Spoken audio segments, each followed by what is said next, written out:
오늘 전도서 3장 18절부터 22절 보겠습니다. 전도서 3장 18절부터 22절 보겠습니다. 내가 내 마음속으로 이르기를 인생들의 일에 대하여 하나님이 그들을 시험하시리니 그들이 자기가 짐승과 다름이 없는 줄을 깨닫게 하려 하심이라 하였노라.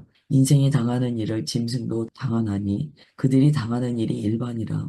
다 동일한 호흡이 있어서 짐승이 죽음같이 사람도 죽으니 사람이 짐승보다 뛰어남이 없음은 모든 것이 헛됨이로다. 다 흙으로 말미암았으므로 다 흙으로 돌아가나니 다 한 곳으로 가거니와 인생들의 혼은 위로 올라가고 짐승의 혼은 아래 곧 땅으로 내려가는 줄을 누가 알랴. 그러므로 나는 사람이 자기 일에 즐거워하는 것보다 더 나은 것이 없음을 보았나니 이는 그것이 그의 몫이기 때문이라. 아, 그의 뒤에 일어난 일이 무엇인지를 보게 하려고 그를 도로 데리고 올 자가 누구이랴. 아멘. 18절부터 22절까지는요, 사람과 이 짐승을 비교합니다.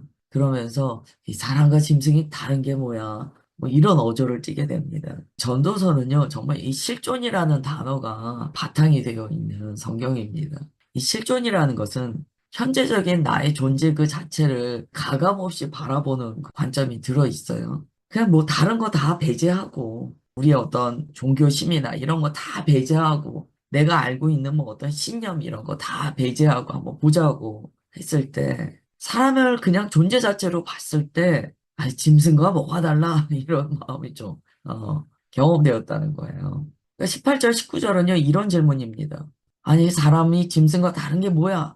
이런 이야기예요. 이게 좀 충격적입니다. 여러분 우리가 삶을 살면서요. 아유 나는 짐승하고 다르지 않아. 이런 마음이 든다는 것은 충격이죠. 그런데 그런 어떤 질문 가운데 하나님께 여쭙고 있는 상황이에요.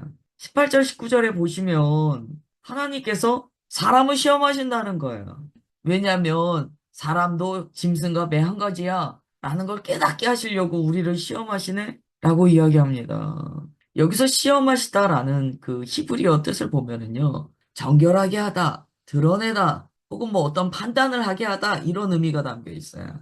즉, 하나님께서요, 우리들에게 너랑 짐승이 뭐가 달라? 라고 한번 스스로 질문하게 하시고, 야, 별반 다르지 않구나. 라는 걸 깨닫도록 의도하신다는 거예요. 왜 그러실까요? 여기 19절에 동일한 호흡이 있어서 라고 하는데요. 이 동일한 호흡은요, 말 그대로 우리도 숨 쉬고 다른 동물들도 똑같이 숨 쉬는 거 아니냐. 결국 이 숨이 떠나가면 다 사람은 죽는 것인데 죽음을 보니까 동물과 사람의 죽음이 전혀 달라 보이지 않더라 라는 이야기를 합니다. 하나님께서 시험하셨다라는 말씀에 근거하여 볼 때 이것은 사람이 교만해서 혹은 사람의 문제로 인하여 이런 생각이 발생된 것이 아닙니다. 하나님께서 어떤 의도를 가지시고 우리에게 이런 질문을 하게 하시고 이러한 결론을 내리게 하셨다는 거예요. 참 우리의 생각 중에 여러 가지 생각이 있는데요. 주 안에서 일어난 생각이라면 무엇이든지 유익하다라는 마음이 들어요. 우리가 신앙생활 하면서 주님 안에서 주님께서 주시는 어떤 질문들이 있는데 이게 무슨 철학은 아니에요. 그냥 주 안에서 주님께서 이런 질문하게 하셨어요. 무엇이 되었든지 간에 주님께서 그 질문과 답을 인도하고 계시다면 그것 또한 유익합니다. 전도자는 결국 하나님께서 주신 질문에 대한 답으로 주님, 제가 짐승과 별반 다르지 않습니다. 라는 결론을 내리게 되었어요. 20절에 보면 다 흙으로 말미암았으므로 다 흙으로 돌아가나니 다 한 곳으로 가거니와 이게 결론이라는 거예요. 결국 한 줌의 흙으로 돌아가지 않는가. 이건 좀 이런 어조예요. 사람이 죽어 땅에 묻힌다면 전부 다 이게 흙에 다 흡수되잖아요. 그런 의미입니다. 결국 죽음이라는 것이요. 사람을 겸손하게 한다는 거예요. 그러면서 21절에 혼에 대해서 이야기합니다. 사람들의 혼은 위로 올라가고 짐승들의 혼은 아래로 내려간다고 이야기하는데 그거 누가 알겠어? 아니, 그걸 우리가 어떻게 알겠어? 사람의 혼이 짐승과 달라서 하늘로 올라간다는 거. 우리가 지금 경험하지 않았는데 어떻게 알겠어? 다 짐작이잖아. 라고 이야기하는 거예요. 여러분, 이거 이제 각자 질문해 보셔야 돼요. 아니, 우리가 뭐 4, 5세기에 대해서 어떻게 다 알겠어. 우리가 어떻게 그걸 자신할 수 있겠어. 굉장히 허무주의적인 발언을 하고 있어요. 그 다음에 22절이에요. 그러므로 나는 사람이 자기 일에 즐거워하는 것보다 더 나은 것이 없음을 보았나니 이는 그것이 그의 몫이기 때문이라. 아, 그의 뒤에 일어날 일이 무엇인지를 보게 하려고 그를 도로 데리고 올 자가 누구이랴. 전도자가 이런 이야기를 해요. 결국 죽음 이후의 삶에 대해서 막 고민하고 그것만 생각하고 그럴 필요가 뭐가 있어. 지금 현재적인 삶에서 주님께서 주신 기쁨을 누리며 살아야지. 이건 이제 쾌락주의를 얘기를 하는 게 아니에요. 이 말씀을 우리가 믿음 안에서 적용하면은요, 이런 의미예요. 하나님께서는 이 땅에도 우리에게 주신 분깃이 있다는 거예요. 우리에게 주신 이 땅에 어떤 기쁨과 몫이 있다는 거예요. 그런데 너무 이 땅에서 우리가 그리스도인으로 살 때요, 죽어서 가는 천국, 막 그런 것만 생각하면 신앙생활 할 이유가 없다는 거예요. 이 땅에 현재적으로 주님과 동행하며 이 땅에서 기쁨을 누리고 사는 거예요. 어제 우리가 주일에 나눈 것 중에요. 결국 구원이라는 것은 현재 내가 주님과 함께 거하는 삶을 사는 것이다 라고 나눴습니다. 신앙은 실존주의와는 달라요. 그렇지만 신앙이요. 너무 지나치게 영적인 것을 추구하고 너무 지나치게 내세적인 것만 생각하고 그래서 지금의 삶에 대해서는 어떤 현실 감각이 떨어지는 것은 오히려 건강한 신앙생활이 아닙니다. 항상 보았다 들었다 하는데 보면은 이 땅에서의 변화는 없어요. 이 땅에서 뭔가 이 사람이 하나님의 분깃을 누리고 주님과의 기쁨의 교제가 없어요. 이 땅은 마치 다 허무한 것처럼 이야기하고 내세적인 어떤 천국, 구원만 이야기해요. 그걸 이제 우리가 사용하는 단어로 이야기하자면 뜬구름이에요. 뜬구름.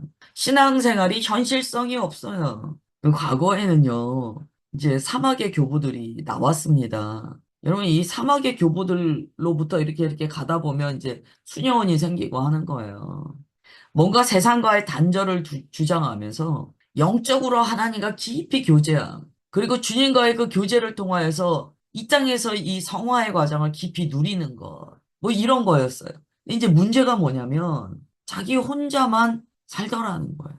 자기 혼자만 영적이더라는 거예요. 물론 그분들로부터 굉장히 깊은 이 신앙의 지혜들이 우리에게 전수되었습니다. 너무나 귀해요. 그러나 신앙 안에서 봤을 때, 야, 저게 뭐가 맞아? 아니, 예수님께서는 저렇게 말씀 안 하셨는데, 전도하기 위하여 온 동네를 다니신다고 말씀하셨는데, 이 땅에서의 삶을 빛과 소금으로 살아내라고 하셨는데, 자기 혼자 사막에 들어가서 자기 혼자 저렇게 주님과 교제한다는 게 저게 돛 닦는 거하고 뭐가 달라? 그러한 과정을 거치면서 믿음의 사람들이요, 다시 세상 속으로 들어오기 시작합니다. 그리고 이 땅에서 그리스도인으로 살아내면서 이 땅에 임하는 하나님의 나라, 내 마음에 계시는 주님과 주님의 나라를 더 깊이 경험하고 전달하기 시작했어요. 지금 우리가 읽은 말씀은요, 그것과 연결됩니다. 하나님께서 우리를 분명히 주 안에서 지혜를 얻게 하세요. 어느 날 우리에게 질문하셨다는 거예요. 너가 짐승과 다른 게 뭐야? 그리고 그것에 대해서 답을 얻고자 전도자가 주님 앞에 자신을 낮추고 지혜로서 세상을 관찰하고 그런데 마음에서 툭 올라오는 답이 있었다는 거예요. 다르지 않은데요. 다르지 않은데요. 우리도 똑같이 죽는 거 아닙니까? 다 똑같이 흙으로 돌아가는데요. 이 땅에서의 우리의 실존을 보니까 다르지 않던데요. 이 답이 나왔어요. 그걸 통하여 그가요, 결국 이 땅에 발을 대이고 이 땅에서 하나님께서 우리에게 주시는 분깃이 있다라고 고백하게 되는 거예요. 구원은 주님께 있사오니 오직 주께서 행하시는 주님의 주권 아래 있는 역사이시고 우리는 이 땅에서 주님께서 내게 허락하신 분깃, 내게 허락하신 믿음의 삶을 즐겁게 살아내는 것입니다. 라고 고백한 거예요. 참 이게 중요합니다. 중요해요. 주님께서 이 말씀을 전도자를 통하여 왜 기록하셨겠는가? 여러분, 삶이 힘들어지잖아요. 그럼 믿음 안에서도 어떤 현상이 있습니다. 우리가 삶에 내가 돌파할 수 없는 어떤 어려움이 있다, 고통이 있다. 그러면 뭔가 신비적인 것을 자꾸 추구하고자 하는 생각이 들어요. 그걸 통하여 내가 현실을 잊을 수 있기 때문에. 이게 때로는 주님께서 사용하시는 방법 중에 하나이기도 하지만 계속 이것을 내가 추구한다면 이 사람은요, 이런 거죠. 이번 생은 글렀어. 나는 주님 나라 가서는 잘 살게 될 거야. 그런 삶의 관점을 가지게 돼요. 오늘 18절부터 22절은요, 굉장히 우리의 현재적으로 적용이 많이 될 수 있는 말씀입니다. 신앙생활 할 때요, 현실 감각이 있는가를 우린 꼭 봐야 돼요. 내가 지금 하나님께서 살게 하신 이 3차원의 세계에서 지금 내가 살고 있는 삶에서 그리스도인으로 정신 똑바로 차리고 살고 있는 삶의 모습이 있는가를 봐야 돼요. 아니면 굉장히 허해요. 본인은 자꾸 영적이라고 이야기해요. 저는 영적인 사람입니다. 그러나 이 땅에서의 육신으로서의 삶에 대한 고백이 제대로 되지 않으면서 막 영적인 것, 이게 문제가 와요. 놀랍게도 전도서에 지금 우리에게 적용 가능한 말씀이 적혀 있다. 신앙생활도 좀 역사적으로 판단할 필요가 있는 게요. 앞으로 이렇게 사회가 어려우면 어려울수록 경제나 정치나 뭐 여러 가지 삶이 각박해지면 교회에 많은 분들이요. 이러한 내세적인 구원에 집착하는 신앙생활로 가게 될 확률이 좀 큽니다. 그래서 바울의 서신서를 보면은요. 지금 심한 핍박 가운데 있는 그리스도인들을 향하여 어떤 내세적인 것만 주장하지 않아요. 오히려 그냥 오늘의 삶에서 그리스도인으로 살아라. 굉장히 그걸 강조합니다. 요한계시록도요, 보면, 이거 너무 내세적이고, 뭐, 뭔가 우리가 알지 못하는 다른 세계에 대한 말씀이야? 막 이렇게 생각이 들잖아요. 그러나 일곱 교회에게 하신 주님의 말씀을 이렇게 우리가 묵상하면 전혀 그렇지 않아요. 이 땅에서 흰옷을 입어 지키라고 말씀하세요. 이 땅에서 복음적인 삶을 끝까지 살라고 계속 주님께서 명령하세요. 신앙생활은 몽롱하면 안 돼요. 정신을 딱 차리고 지정의 영역이 주님께 복종되어서 그렇게 우리는 살아내야 됩니다. 그 다음에 이제 전도서 4장으로 가겠습니다. 여기에 보시면 이제 소제목이 있어요. 성경 보시면 학대, 수고, 동무 이렇게 적혀 있습니다. 이게 무슨 연관이 있는가? 이런 생각이 들어요. 1절을 먼저 읽어보겠습니다. 내가 다시 해 아래에서 행하는 모든 학대를 살펴보았도다. 그 당시에요. 이런 일들이 벌어졌다는 거예요. 그러니까 뭐 제가 그 당시에 시대상을 다 알지는 못해도 앞부분에 이런 말씀이 적혀 있는 것은요. 어떤 현실적인 고난, 그리고 그것에 대해서 잊고자 하는 사람들의 갈망이 분명히 있던 시대였다는 거예요. 내가 다시 해 아래에서 행하는 모든 학대를 살펴보았도다. 보라, 학대받는 자들의 눈물이로다. 그들에게 위로자가 없도다. 그들을 학대하는 자들의 손에는 권세가 있으나 그들에게는 위로자가 없도다. 이렇게 이야기합니다. 이거는 어느 시대나 마찬가지겠죠. 위로자를 찾지 못한 눈물이 많았다는 거예요. 가슴 아프죠. 학대받는 자들이 있었는데 학대하는 자들은 권력과 권세가 있는 자들이었어요. 그런데 그 학대받는 자들을요, 누군가 가서 위로해주지 않더라는 거예요. 굉장히 불의한 현상입니다. 힘 있는 자들이 약한 자들을 막 학대해요. 억압해요. 그러나 그들의 마음을 누군가가 위로해주는 자들이 없었다는 거예요. 그런 의로운 위로를 행하는 자들이 없더라는 거예요. 시대가 얼마나 어둡습니까? 우는 자들과 함께 울어주는 자들이 없더라는 거예요. 그들을 위하여 대변해주는 자들이 없더라는 거예요. 권력자가 자기 권력을 휘두르면서 약한 자들을 억압하고 억울하게 만드는데도 누군가가 그들의 편을 들어주는 사람이 없더라는 거예요. 외면하더라는 거예요. 힘 있는 자들의 편인 세상이에요. 전도자가 보니까 부조리, 불의한 투성이인 거예요. 학대받는 자들의 눈물이요. 위로받거나 그 의미를 부여받지 못한다는 거예요. 아무 의미 없이 울게 놔두더라는 거예요. 사실 전도자가 지금 하는 얘기는요. 학대가 있는 것도 문제가 아니에요. 학대받는 자가 우는 것도 그럴 수 있어요. 그런 현상은 늘 있어 왔어요. 전도자가 지금 주목하는 것은요. 왜 위로자가 없는 세상이 되었냐는 거야. 이게 지금 굉장히 심각한 어조입니다. 시편 10편 7절 18절 이렇게 적혀 있어요. 여호와여 주는 겸손한 자의 소원을 들으셨사오니 그들의 마음을 준비하시며 귀를 기울여 들으시고 고아와 압제당하는 자를 위하여 심판하사 세상에 속한 자가 다시는 위협하지 못하게 하시리이다. 시편에 보면은요, 이런 구절들이 많이 나와요. 압제당하는 자, 고통받는 자들을 향한 기도가 나오거든요. 그러면 시편이 가지고 있는 복음적인 가치를 우리가 깨닫게 됩니다. 지금 시편 기자는요, 압제당하는 자가 울 때 그와 함께 울어주는 기도를 했다는 거예요. 그를 위로하는 기도를 했다는 거예요. 이사야서 40장 1절에 이렇게 적혀 있어요. 너희의 하나님이 이르시되 너희는 위로하라 내 백성을 위로하라. 이거 주님의 명령이세요. 우리에게 오신 성령 하나님은 보혜사 성령 하나님이시거든요. 이 보혜사라는 뜻에는요, 위로자라는 의미가 담겨 있습니다. 주님께서는요, 고통당하는 자의 그 마음을 위로해 주는 걸 굉장히 귀하게 여기세요. 고린도후서 1장 3절부터 4절 보면 이렇게 말씀하세요. 찬송하리로다. 그는 우리 주 예수 그리스도의 하나님이시요. 자비의 아버지시요. 모든 위로의 하나님이시며 우리의 모든 환난 중에서 우리를 위로하사 우리로 하여금 하나님께 받는 위로로서 모든 환난 중에 있는 자들을 능히 위로하게 하시는 이로다. 할렐루야. 고린도후서에서 말씀해요. 하나님은 위로의 하나님이시라는 거예요. 그러면 그리스도인은 어떤 정체성을 가져야 합니까? 위로자가 되어야 돼요.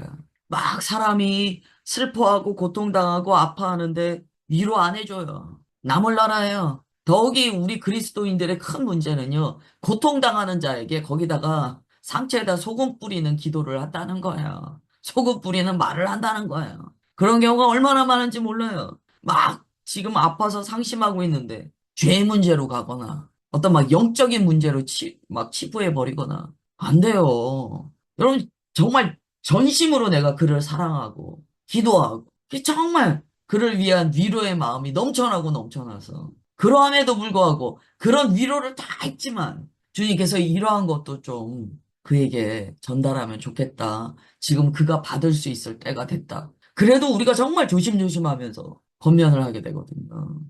그렇다면 지금 전도서 4장 1절은요, 그리스도인이 잘못된 신앙생활을 했을 때 벌어지는 현상입니다.